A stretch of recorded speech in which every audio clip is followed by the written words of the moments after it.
Hey guys, welcome to Kenya Prayer Guide TV. We are so glad to have you here. Today I'm honored to be interviewing Reverend Dr. Wilson Mamboleo. This is a general in the faith in this nation, the nation of Kenya, and I'm so honored to have this man of God here with me today. I really felt a burden on my heart to interview men and women of God who have influence this nation in a mighty way. And given that Kenya has been called as a nation that is a springboard to revival and a missionary nation for all the nations of the world, I felt that we need to hear the stories of the men and women of God who have walked in this nation, who have been faithful to God, and who have seen great, great miracles. So Reverend Wilson Mamboleo is here with us today, and we just want to welcome him. So welcome, sir.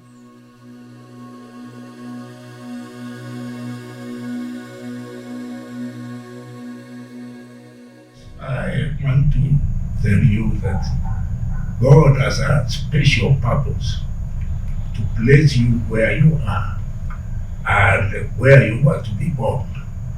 In what tribe you want to be born. The Lord knows it. He told Jeremiah, before you were formed in your mother's womb, I knew you. And so when Jeremiah came, he was already known. Born, for example, Jeremiah, he was born with a purpose. God then approached him when he was just a young man, and he was called of the Lord. So when you are born, there is a purpose. And where to be born, they are the kind of people you must reach. And when you carry out and be obedient to that calling, then the Lord begins to use you.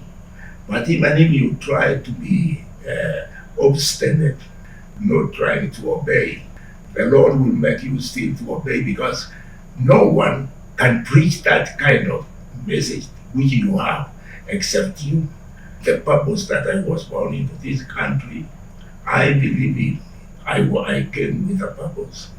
And that purpose is now beginning to be fulfilled in my life. Fulfilled in my life because I told you when I got saved way back 1956.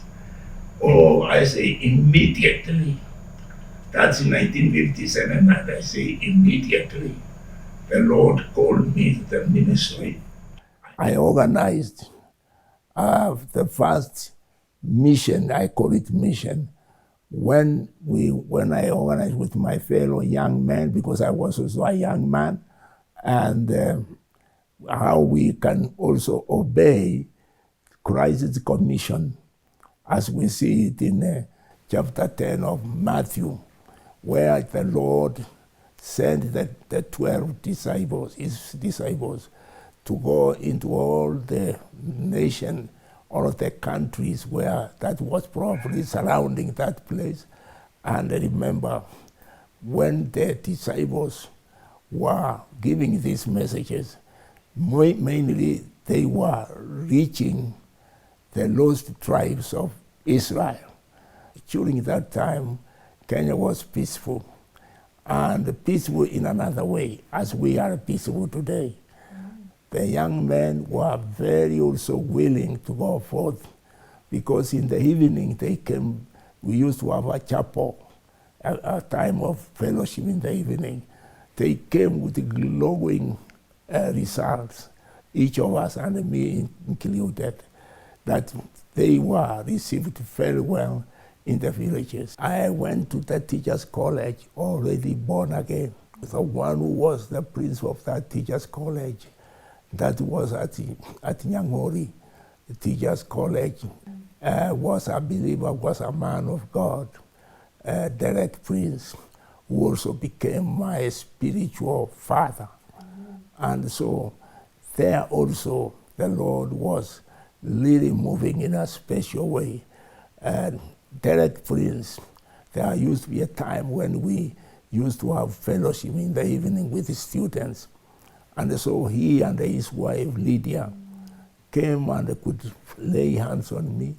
And that was my time, my first time to experience the spirit-filled life.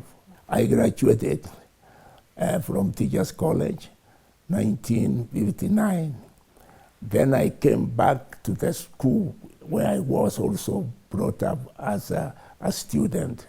So I was told, Mr. Wilson, it has been decided among us that you are the right man who can teach this subject from standard 1 to standard 8. Now, don't be surprised about that.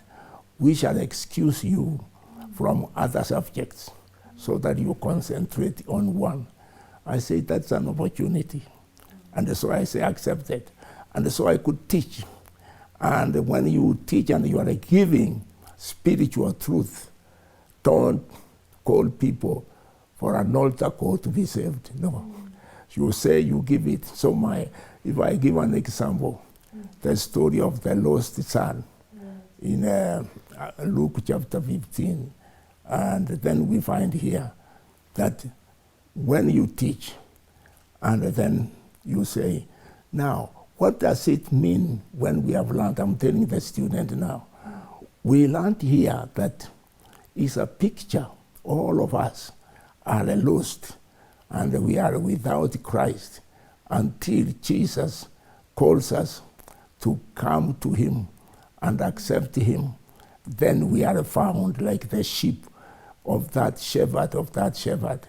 When he got one sheep which was lost, he was full of joy, and he told others, rejoice with me, for now I found the sheep that was lost. Okay, student, see you tomorrow. As you go that way. Now, you can see that emphasis. The students are here. They feel hunger. I wish he called us to be saved, but then it's not, you are not allowed.